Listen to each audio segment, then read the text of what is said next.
Bonsoir à tous et bienvenue dans ce nouveau rendez-vous, le JT du week-end. On commence ce tour du mercato par Bordeaux. Alors que l'Inter Milan et Everton semblaient les mieux placés dans le dossier Malcolm, c'est bien l'AS Roma qui pourrait rafler la mise. En effet, le président bordelais Stéphane Martin aurait donné son aval pour finaliser ce transfert et Malcolm semblerait très emballé à l'idée de rallier la capitale italienne.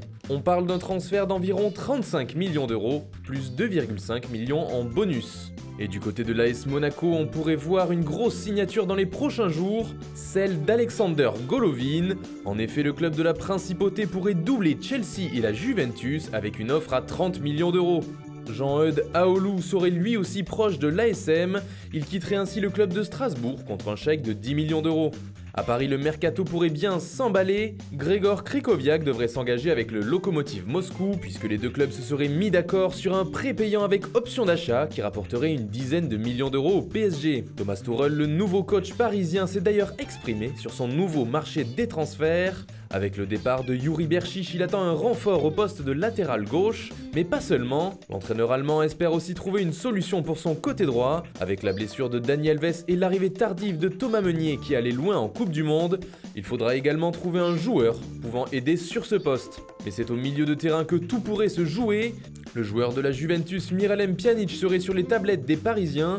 Et il pourrait bien être la clé dans le dossier Adrien Rabiot, si départ il doit y avoir. D'ailleurs, Thomas Tuchel s'est exprimé sur ce cas et veut le conserver. Évidemment que j'aimerais le garder, son avenir est entre ses mains, la décision lui appartient, a-t-il déclaré.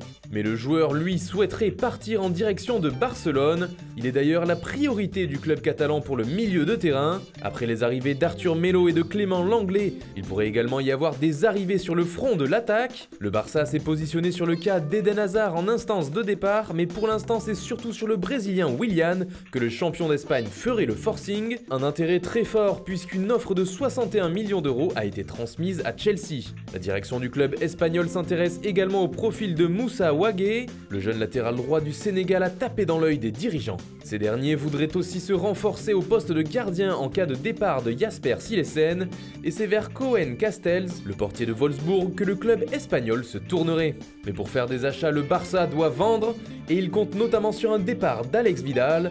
Justement, le joueur serait pisté par le Lokomotiv Moscou et l'Inter Milan. Toujours en Espagne, mais cette fois du côté de l'Atlético de Madrid, un nom inattendu fait parler de lui, c'est celui d'Olivier Giroud. Les Colchoneros souhaiteraient faire venir l'attaquant français pour se renforcer.